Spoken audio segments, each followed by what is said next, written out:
And so, I begin to read Escapades of Fay Willows, Book 1.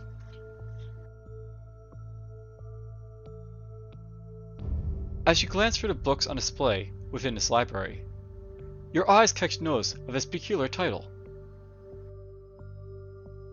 Thumbing through the pages, you feel that the writer was likely from a very humble background, very much at odds with the various kings, nobles, and other people of means who usually see offering books. On a whim, you decide to delve into this oddity further. Chapter 1: Devastation of the Spellblaze.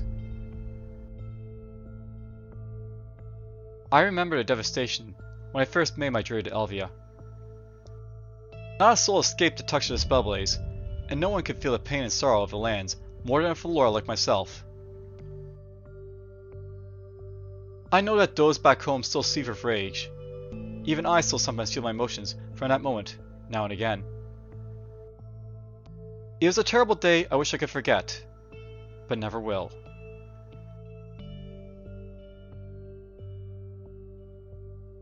If I were to describe my years growing up in my birthplace, it would be summed up pretty easily as boring, uneventful, and repetitive. I grew up in forests that no longer exist, collecting wood from fallen and dead trees, and planting and cultivating new trees to grow. The wood I collected was stored in a large stockpile behind my house, and used to fashion staves or bows by other skillful Loran who lived nearby. The proceeds from our exports helped us to buy items we couldn't really find in our forest, or in the lands of the humans and halflings nearby. That all changed on that one day. The skies abruptly alternated between shades of purple, and the tops of all the trees burst into a cacophony of sickening colors. Below me the earth began to shake to its very foundation, the ground tearing apart while trees were uprooted and crashed down. Perhaps worst of all was the air that howled around me, a spreading dark wind that swept through the trees in a wave of decay. It perverted the lands and caused sickness to everything it touched, myself included. By sheer luck I somehow survived the devastation. I'm not entirely sure how, but many of my fellow Floran did not. Gone was the home which I lived in, and the wood that I collected. Gone were the forests that I planted, or had stood for generations before my time. All that was left around me was the dead husks of trees, the now ruined settlements I grew up in, and the many rotting and mishappen corpses of those I once lived with. I joined together with those that survived to rescue who we could, many of those succumbing to their injuries both before and after being rescued. It was when we began to bury the corpses that I remember hearing the cries of anguish for the loss of loved ones, not to mention the destruction of nature all around us. Eventually soldiers came for us, and we were led toward the capital for shelter, away from the polluted lands that had once been my home. Reaching the city, I was greeted with a truly chaotic display. Refugees streaming in from other settlements, the wounded lined the streets, and seemingly everyone from the capital howling in open hysteria. I was a bit perplexed at first, as the wounded weren't being tended to, or the refugees being housed. It wasn't long before I learned the reason for the maddening sounds spewing from the lungs of the populace, this catastrophe being a result of Shaloran mages. I can still feel the tense, unthinking rage I felt then, even now as I recall it. It was at that point I decided that I would visit the Shaloran lands. I felt at that time that I made that decision of my own volition, to enact retribution against the Shaloran. Now though, I don't know if that was truly the case.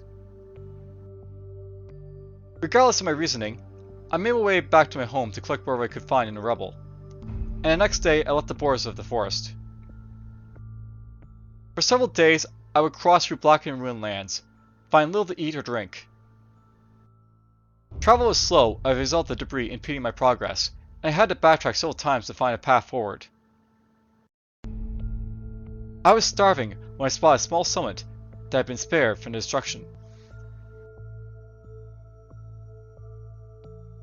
I entered the first inn I came across and quickly purchased some food. As I was consuming my meal, I overheard a couple of patrons arguing about the recent events. A human voice yelled, "Even the orcs couldn't have brought this sort of devastation." Turning my head to listen, I soon heard a halfling retort, "You say that, but the orcs would have soon reached these lands, and you would be too dead to care."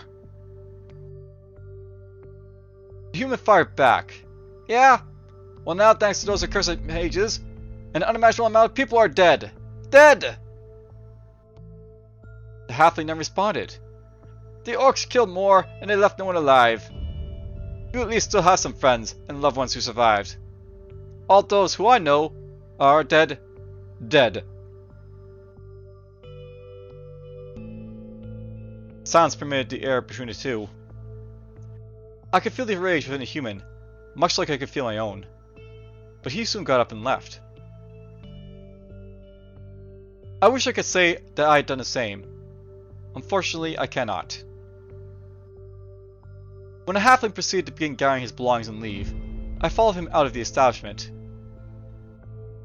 Acutely aware of this, I was confronted by the halfling outside. Heated words were exchanged between us, then shouting. I don't entirely recall as to what happened next, but I do remember looking at my bloody hand as the halfling lay dead on the ground. Becoming aware of what I had done, I quickly fled from the settlement.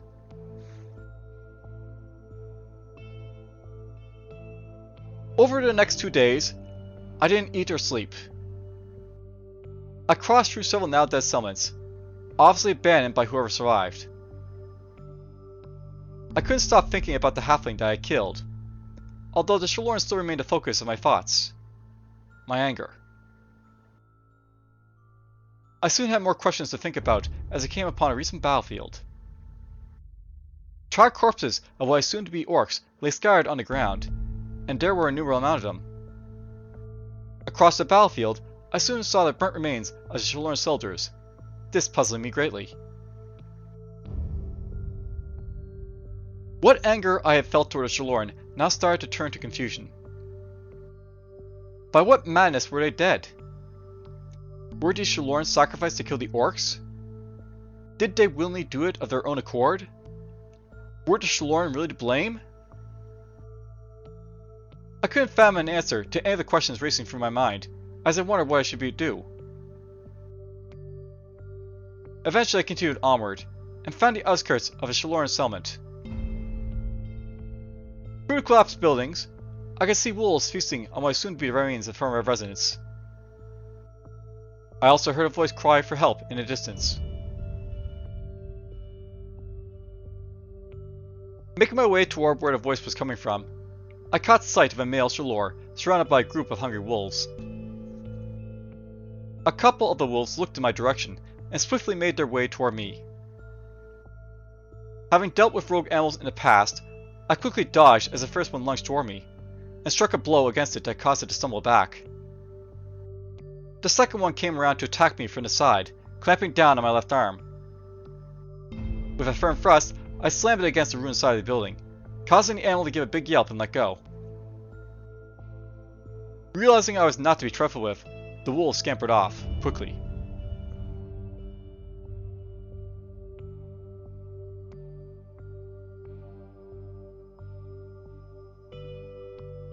Giving notice to the two wolves fleeing, the other wolves soon turned tail as well. I remember sitting down to examine the injury, noting how the wolf had bitten down to my bones, and yet feeling little to no pain from the wound. I then pulled out a regeneration infusion, and began to treat the gash left in the creature's teeth. While treating myself, I heard a voice call out in back of me. Realizing the Shalor was still here, I turned around as he approached. As he drew closer and looked at me, the Shalor immediately stopped and gave a blank face. A bit caught off by this, I sat there looking puzzled. For a moment, we stared at each other in silence, before the Shalor finally exclaimed, "You're Flor!"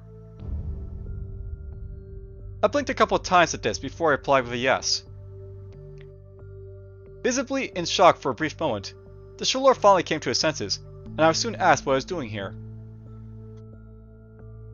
Upon hearing that question, I wondered how I should respond. I then realized I no longer knew the answer as to why I had come here. The anger that had originally driven me to this far had mostly dissipated by this point. After a while, I finally said, "I've come to find out why."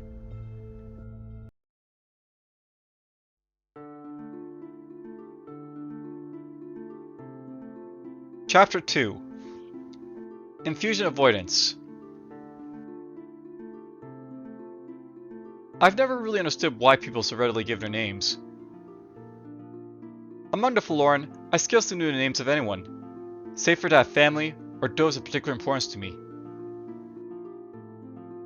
I remember a dwarf merchant that once visited my home place. He seemed to think that whatever title he held meant something. Really? Names mean nothing, and I could deal with a human or halfling merchant the same as that dwarf. I don't need to know your name to deal with you.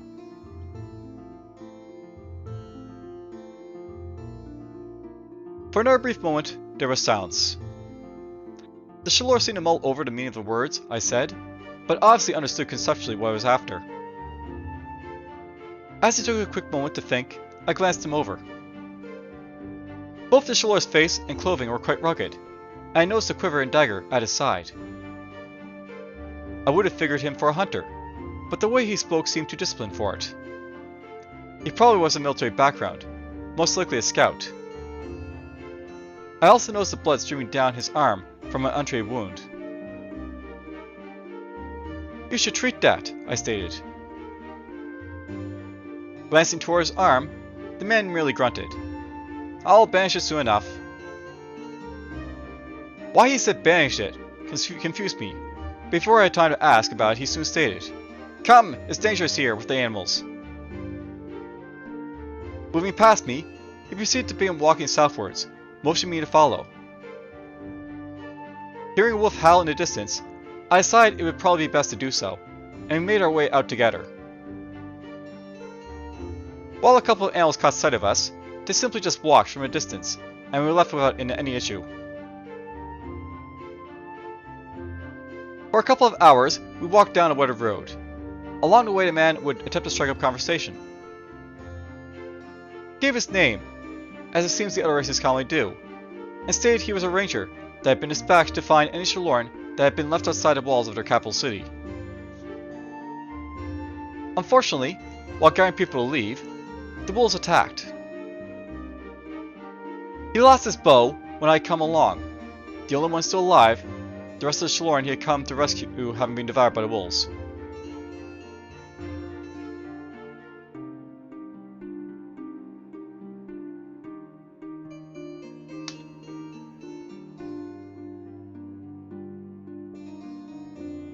Silently we continued onward from that point in silence. We walked for another hour, until an active campsite would appear up ahead. As we approached the crossroad, a couple of cloaked figures stepped out from behind some trees in back of us. With swords in hand, a few more approached us from in front. They seemed to pause and look in my direction for a moment. A final figure soon stepped forwards, seemingly the leader of the group. Hoarsely, the leader asked, "Where are the residents?" "Dead! Food for the wolves," the scout replied. "Same would have been for me." The leader soon glanced in my direction. "I'm guessing this one is involved with you coming back then," the leader inquired. "Come, let's go talk in the camp." The leader turned to walk away, and the scout motioned for me to follow once more. We made our way toward a simmering fire a little further on, a ragged bunch of Shaloran sitting around it, with another cloaked Shalor standing guard. A couple more Shaloran lay nearby in what looked to be hastily constructed lean-to. Peering closer at those in the lean-to, I could see red-stained dyed bandages covering injuries on their bodies. The leader walked over to a chest nearby, pulling out a bow and some fresh bandages, and then handing them to the scout. The The look of bewilderment soon crossed my face again, the leader apparently catching notice. "Something wrong, Valor?" the leader asked. Deciding to finally get some answers as to why they weren't using infusions, I responded. "What's with the bandages? Do you not have any infusions?" Somewhat amused by this, the leader retorted, "A Shalor use infusions?" The leader seemed to laugh a bit, as if some joke had been told. I could hear many of the Shaloran chuckling in the background now as well. The leader then answered more firmly. "While I understand that you and the other races might make use of infusions, we seek to strive above such things in our nature." I was a bit baffled by this response. Hearing a cough from one of the nearby wounded Shalor, though, I politely stated, "Even if you might let those in your care die as a result of not using them?" To this, the leader's face took a more solemn look as he looked to observe the Shaloran under lean-to. Turning back towards me, the leader quietly responded, "Of course not." As I regarded the Shalor with my head, I directly stated in a firm voice, "Then why are those Shaloran laying wounded there?" To this, the response was quietly given, "Because the Shalor does not carry infusions with them." How stupid! I'd heard of halflings being proud, but even they weren't this foolhardy. Reaching into my pack, I pulled out some infusions, holding them out with my hand. Externally, all the Shalorans seemed to look down on them with some odd contempt, but they said nothing. Finally, from behind me, the scout interjected, "Enough have died. With those wounds, those two might not live the night." Immediately I could see the discomfort cross the leader's face, but he merely closed his eyes and stated, "If you wish to treat them for lore, do as you will." I was awestruck at this indifferent tone, but I held my tongue as I heard more coughing from the casualties in the shelter. Deciding what's best for now would be to treat the wounded, I simply walked over to the provide assistance. In no time at all, I removed the bandages and began to treat their wounds. Quickly the gaps in their skin closed and their bodies began to mend as I used my infusions. While not fully healed, as my infusions were used up, the two I treated looked far better off than they were before. While I was reaching into my pack to pull out some more to finish the job, I heard the leader's voice say from behind, "That's enough."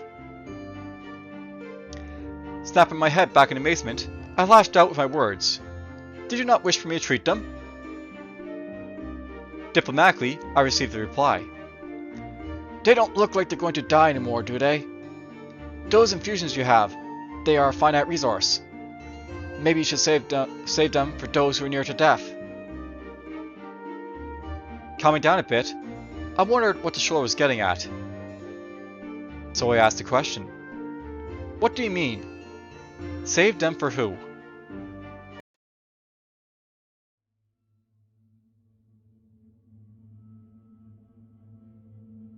Chapter 3 Shaloran Suffering. While the Shaloran are no longer as lost as they were when I first entered Elvala, I can still see the searching expressions on their faces even now as I write this. It is as if they feel similar loss to wherever it is they're connected to, in the same way we Falor feel a devastation from nature. I do not know what connection the arcane nature have, but I am at least aware it is a shared relationship, and a strain felt by one will result in a burden on the other. Aware of the suffering of the other Shaloran, the leader soon explained to me that there were other groups of rangers, and that they were helping to relocate refugees in need. There would likely be many wounded, and my infusions could certainly help with staving off any potential loss of life, at least until the casualties were brought to the Shaloran capital. I can't say I had any interest in helping the other Shaloran, and personally felt that I was simply being dissuaded from using my infusions anymore on those in front of me. However, the scout, being aware of my intentions, helped to broker a deal. If I aided the rangers in their duties of rescuing as many Shaloran as possible, they would cooperate with me and gain the answers I sought. To these terms I agreed, and over the next couple days, I traveled with the Rangers as they rounded up what people they could. On the third day, we began the journey toward the south, through a dense forest. As we cleared the forest boundaries, I could see a natural misty smoke swirling in the distance. I was told that beyond the smoke lay Elvala, which I would come to learn was the name for their capital. Traveling for a couple minutes along the edge of the smoke, we came to a spot near a small lake. All at once a tunnel opened up, ostensibly inviting us inside. It was terribly disorienting within a tunnel, the sounds of dust and wind screaming a terrible discord as we walked through. I think I also saw dead bodies of humans deep within the smoke for some reason too. As the city came into view, I was greeted by a bleak sight. Exiting the tunnel and beginning to walk through the streets with the Rangers, all I could see was blank expressions on all the Shaloran faces. They all wandered here and there, as if in some sort of haze. A strange sense of panic seemed to course through every Shalor that I passed, as if they had lost something dear to them. Having come here initially to seek retribution on them, I wondered if I would have still done so after seeing the inhabitants here like this. The Shaloran were broken people. While those responsible had committed a vile atrocity against Maj'Eyal, those I saw here seemingly endured a harsh penalty in response.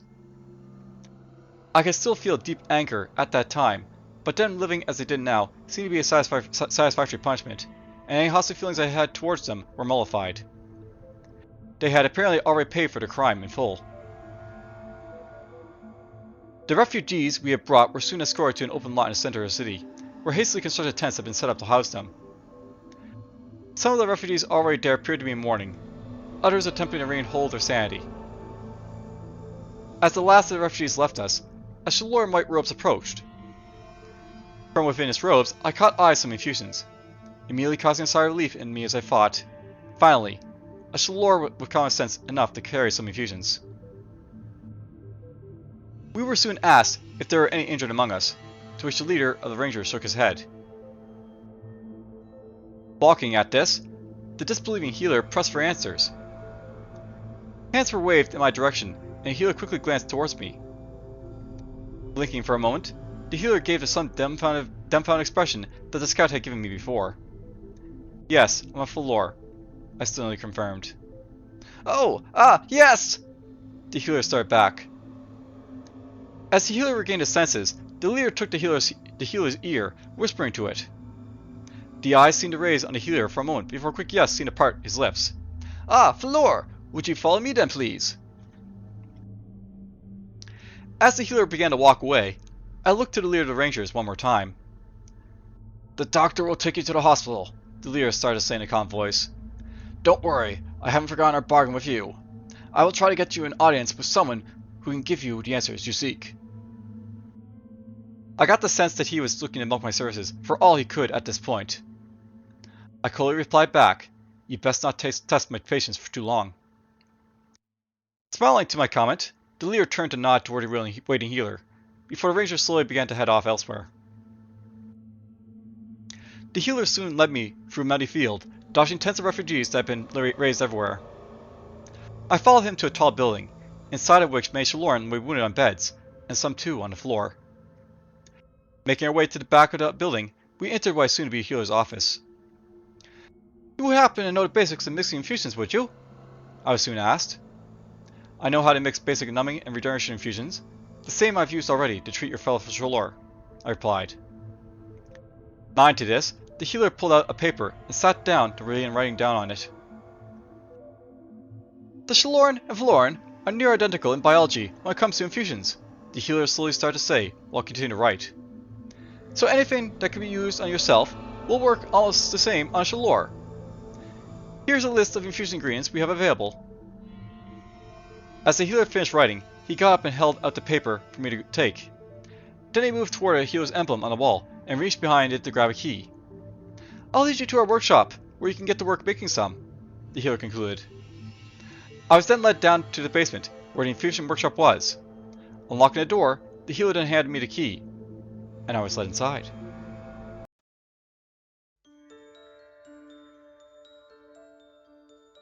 Chapter 4. Medical Treatment. It still strikes me how adverse the Shaloran are to infusions. Perceivably, they would rather tempt fate to avoid using them,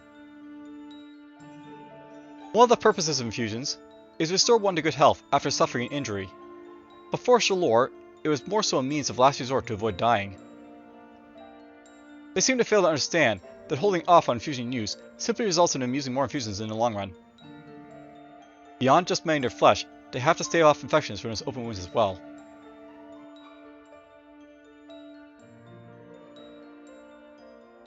Over the next few days, I mixed and created several infusions for use. Beyond the tools needed to produce infusions, the workshop contained all the amenities for sleeping, and the healers would often bring me basic food and drink to consume. Well, I should say to Shaloran it may have been ornate cuisine for them, but by Faloran standards I was treated pretty lavishly. To expound on this, I know the dwarves treat alcohol as a staple good for consumption, but arguably so did the Shaloran. What with the amount of wine I was given. Regardless, I was treated quite better than I would have expected, to be sure. Around the 4th day, after having created a great number of infusions, I was asked to come up and help apply them. Many of those I treated were near death, riddled by festering infections brought about by simply bandaging their wounds and nothing else. Similar to how I treated all the Shaloran prior, I only used infusions as much as possible to get them off death's door. This wasn't really due to having a lack of infusions, but more so a result of the stubborn mindset Shaloran seemed to have in using them. It was about a week later, when most of the refugees had been treated, that word would arrive of a detachment of Shaloran soldiers returning from their battles.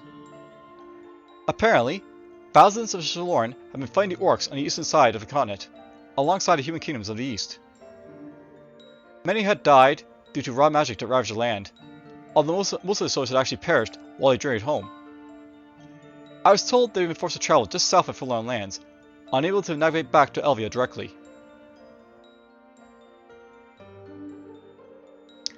By this point, I had at least some sympathy for those I treated, after having tended to hundreds of them. But what caught my attention more was what they had said about the soldiers being unable to come straight home. In the middle of the continent sat the Maj'Eyal Plains, a large flat land from which one could literally see just an open field. From my basic knowledge of the continent, the plains were completely open and easily traversable. I wondered at that time if perhaps some orcs had survived and still had semblance of an army standing in the way, although I would find out later that this was not the case. I didn't have long to ponder my thoughts before one of the assistant healers approached, handing me a bunch of strange tablets in a leather pouch. Pulling one of them out, I noticed a glowing insignia inscribed on one, which seemed to course with the powers of the arcane. As I turned to ask what these were for, I found only an empty space, the healer having moved on to tend to the soldiers that were entering the building. Perplexed and befuddled as to what I should do with the strange tablets, a nearby tap on my upper arm brought my attention to one of the soldiers, and a hand soon reached into the pouch. Turning to see what the soldier was up to, I noticed the huge lacerations through the blackened armor he wore. For a moment I stuttered, my hands full holding the pouch of ruins and unable to grab any infusions. Then, however, I noticed something pretty peculiar happen. Amazingly, the insignia on the tablet seemed to shimmer and shift, before somehow merging with the soldier's hand. A light glow seemed to take hold of the soldier's eyes, then a strange white energy openly coursed through the veins of his body. What occurred next truly caught me off guard, the soldier murmuring some words before his deep gaping wounds began to close on their own. Completely at a loss for what was happening, the soldier seemed to be healing himself in front of me. As the moment passed, the glow left his eyes and they returned to their normal color. His wounds were not just healed, but they showed absolutely no sign of injury ever having existed. While I know the healers around me have been using healing spells on those Shaloran I had helped first with infusions, it was my first time ever witnessing a spell being cast in front of me, let alone seeing the use of ruins. I soon learned that I had been given mana surge ruins, which enabled the restoration of mana lines within a person, and was important in some way to spellcasting. I don't know much about the arcane and how it works, then or now. Supposedly, something had happened within the world, and it had permanently altered the workings of magic. While it was still possible to cast spells, it was much more difficult to do so than before. Other wounded soldiers would then come after. And in much the same way, to the first soldier I witnessed, they would take the Master's Ruin, gain the glowing things on their hands, or arms or legs, or really any body part they wished, and then proceed to cast healing spells on themselves or injured Shalloran. After a while, the number of wounded soldiers began to dwindle, and most of the soldiers simply left to go home to rest. When the casualties began to reach more manageable amounts, the chief healer approached to thank me on behalf of the Shalloran for my efforts. Suddenly remembering my entire reason I had come here to begin with, I know that I had been fulfilling my end of the bargain. Nodding to this, the chief healer looked behind me toward a young soldier, who stepped forward. Turning back to look at me, the chief healer responded, "The lieutenant will escort you to the general." I was taken aback by this somewhat, but soon the general held the answers as to the events that had taken place within the world. The lieutenant then led me to the center of the city, where a grand building lay. After meeting with a couple guards, clad head to toe in shiny plate armor, we were let in. It took several minutes walking through the building's halls, seemingly walking the building's entire length to the end of it. I would soon come to stand in a luxurious looking room, decorations made of starlight and gold lining the walls, and display pictures of what I assumed to be important figures in Shalloran history. Here I was told to wait, and left by the lieutenant as he entered a nearby room.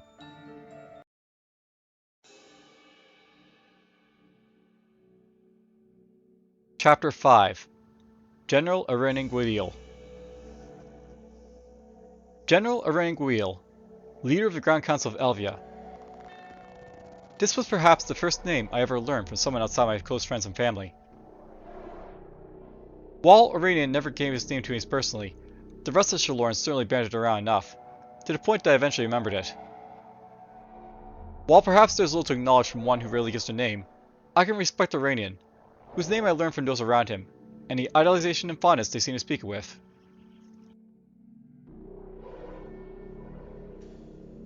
After a brief moment, the lieutenant reappeared, and I was ushered into a much more plain room.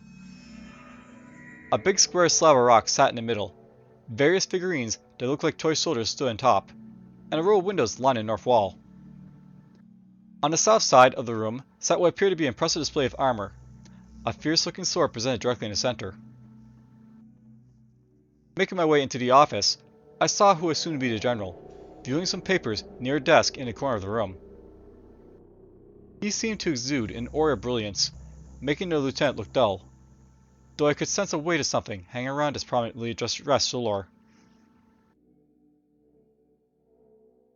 With a solemn, discerning stare, the general looked me up and down, before directing me with a hand to a seat next to the table. Nodding in the direction of the lieutenant, the young soldier quietly left the room, closing the door and leaving us alone. As directed, I proceeded to sit down while the man approached to take a seat in another chair on the other side. "From what I have read in the reports from the doctors and rangers," the Shalloran began to say as he sat down, "you have spent several days helping attend to the many wounded Shalloran. For this, I thank you on behalf of my people." Before I could say anything, the Shalloran began to talk again. "I have to say, I was in a bit of disbelief when I was informed of you. A couple of my advisors offered to meet with you, but I had to see for myself that there was actually a floor here. To my knowledge, a rare few of you have stepped foot this far outside your force in the last 4 millennia. You might be the only floor I meet in my lifetime, you see, and I wouldn't pass up a chance to meet one of you in person." The Shalloran seemed to smile after saying this, though for my part, I was becoming rather annoyed. If there was a reason for me coming here, getting gawked at wasn't it. Taking a breath, the Shalloran began to speak again. "Before continuing with this discussion, however, I feel the need to ask why. What would compel you to leave your force and make the trip down to Shalloran lands?" His questions caused me to pause for a moment. Any bloodlust that I had felt had since left me. Really, I had no reason anymore for having come down here. After a moment, I replied in a harsh tone, "Do I need to give her any reason?" The rather straightforward response would evidently bring me a quick smirk from the general. "Well," the general slyly stated, "I imagined that if a floor would have any reason to leave that force of yours and come down here, it would have been to exact the Blade Massacre on any Shalor they would come across. I guess I was read like an open book at that point, seeing right through from my exterior to within. I shrank back a bit in my seat, perhaps conferring to Shalor my inner thoughts. To this he seemed to relax a bit for some reason. Obviously something changed your mind, the General said methodically, since you haven't killed any Shaloran that I'm aware of, and in fact have been a great help to my people. For that, I will tell you what I know. The Shalor proceeded to tell me of the events that had transpired leading up to the present time. I learned that the calamity released upon the land was named the Spellblaze, a mighty spell that had been unleashed in the hopes of defeating the orcs, who up to now have been sweeping across the land. While the Shaloran had the best of intentions, the mages in charge had lost control of the vast energies that they tried to command, torching the orcs, themselves, and the whole of Maj'Eyal in a wave of destructive energy. Devastation of all kinds overran the continent, some perhaps not even of our world. Quietly, I listened as I was told all this, until everything was relayed to me. As the Shalor finished telling me the story of the Spellblaze, I have some mixed feelings on how to judge the actions of the Shaloran. On one hand, the Spellblaze had been released across the lands, leaving scars on it that may never heal. At the same time, however, I understood that they had acted to stop what they believed to be an unprecedented threat. While I couldn't verify that the Floran monarchy had given their consent to the Shaloran plan, I knew that they had acknowledged the rising threat from the orcs. I myself had been drafted into some militia training, likely so we Floran could be ready just in case. Also, as a result of the Shaloran actions, I knew that their populace was now suffering, and I had already decided that I was punishing enough for them. The discomfort within my mind was obviously made clear, but the general refrained from saying anything. Perhaps out of some underlying guilt for his part in the Spellblaze, or just due to being unable to say anything that could aid in aligning my thoughts. For a time we sat in silence. The general would eventually get up after a while, heading toward a window on the north wall. His back turned, I couldn't see his expression as he looked out toward the shroud, but I could tell he thought heavily in regards to how the events had unfolded. Iranian, if you're reading this now, know that at least I have forgiven you.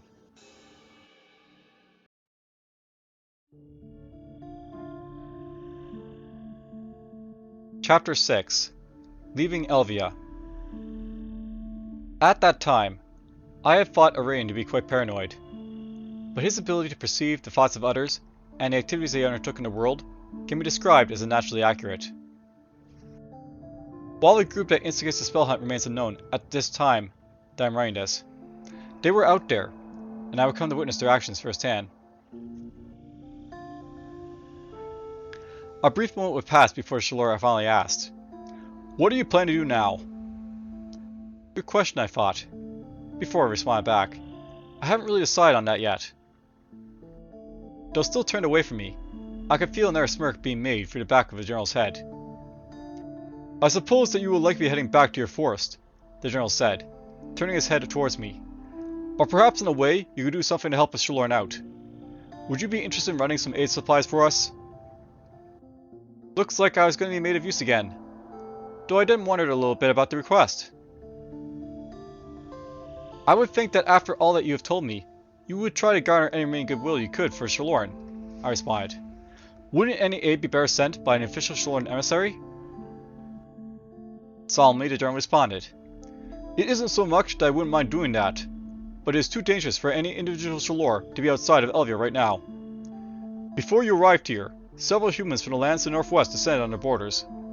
Many of the Shaloran that you rescued from the outlying settlements fell prey not to the devastation of Spellblaze, but rather to the wrath of peasants and farmers from the Chronicles territories."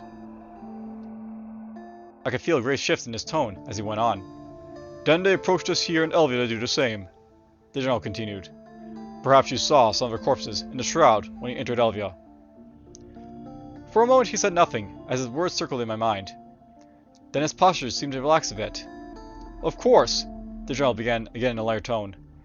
"It isn't just a terse moment of human anger that keeps me from sending an envoy out. Someone is stirring the people of the outer lands to action. I don't know who or what the organization is, or for what reason they are doing so, but I fear greatly for what some of the humans yelled when they came. The general's eyes soon crossed with mine, the serious manner of them captivating me. Feeling compelled, I asked, "What did they yell?" In the grave tone as before, the general replied, "They yelled that the Shaloran will pay for the Spellblaze." A bit cluelessly I replied, "Why would mere words declaring their rightful anger at you be of concern?" To this I received the firm answer from the Shaloran, because none but few would have known that we call our grand plan the Spellblaze. To the various leaders of the races, even to your king and queen, we only mentioned that we were using the Shoto ruins for an awe-inspiring feat of magic. Someone told those humans commoners that we were responsible, but they slipped up by mentioning it was called the Spellblaze. I can tell some sort of clandestine operation is underway against my people. For a moment I stayed silent before finally rising from my seat. "Then I will run your aid supplies for you," I announced. "What would you have me do?" Smiling at this, the general promptly stood up straight. "As I'm sure you are aware," he said in a formal manner, "a Shaloran doesn't really make use of infusions, or any other natural remedy for that matter. As a result, we do have quite a bit of ingredients stored up that could be better used to help out elsewhere. I'll procure a special chest that can be used to store all the ingredients that can be spared. You will make the delivery to the nearby Nargle Kingdom. Right now, many refugees from the other races are pouring into their capital, and Nargles likely don't have the ingredients to make all the infusions they will need." Nodding to this, I motioned that I was ready to leave, but before I could rise, the general gestured with his hand to stop. The Shaloran then proceeded to make his way over to his stand, near to where he was first positioned in the room when I first came in, and picked up some things sitting on top. Turning back to face me with a very official-looking stance, the general again approached, and securely pressed a rune into my hand. The rune gave an odd sensation, while a pinkish glow radiated from it as well. "You can use this rune return to re-enter Elvala," he stated softly, as I looked back up. "It will teleport you here, through the shroud, from wherever you may be. Know that you will be welcome to come back here at any time." Giving a nod, the general then handed me a requisite order to bring to the Rangers. With my conversation with the Shaloran general concluded, the lieutenant would be summoned again, and I was led to some living quarters elsewhere in the city. When I was ready the next day, I was taken to the Rangers' quartermaster, and there I was fitted with some appropriate attire for my travels ahead. When this was done, I was then led towards the former entrance of Elvala. There I was met one last time by the general, accompanied by a small cadre of mages and an assortment of well-armed and armored bodyguards. The general disclosed that the mages would teleport me to a location close to the gates of Nargle capital, before then handing me a small, near weightless chest, and some papers bearing an official Shaloran insignia on them. While I realized that the papers were like a diplomatic message, I eagerly wondered what the purpose of the chest was, thinking it was too small to provide any significant amount of crafting ingredients that the Nargles could amply use. When asked about this, one of the mages approached to take the chest from me, and demonstrating its use.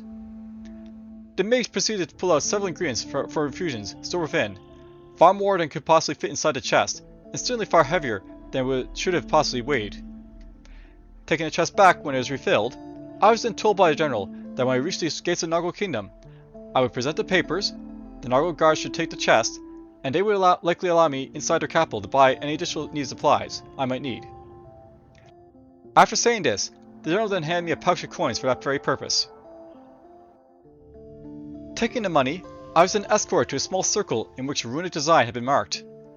The mages then began to chant to weave their hands, my vision blurring as the shrines around me began to dance from their magic. I then saw dead trees and a nearby river colored black come into focus, while the images of Elvala faded away. My vision recovering, I could now hear the sounds of a new location I found myself in. I stepped out into a clearing, looking down a blasted hillside toward a valley. As I got my bearings, I saw the movement of a great number of people in front of me. Dwarves, humans, and halflings formed great lines that went for miles in all directions, all streaming toward the ruined gates of a great city in the distance. Putting the chest in my pack, I began to make my way toward the nearest road leading to the gates. I did not notice, but what I thought would be a small stop on my way back to my home forest would actually herald the start of another adventure for me. I would find atrocities within the home of the Nargles that would only be surpassed by the devastation caused by the Spellblaze itself. these events soon being called the Spell Hunt. Even now the Spell Hunt spreads over the entire face of Maj'Eyal, threatening to throw all the races ever closer to oblivion. This would mark the start of a dark age in Yal's history.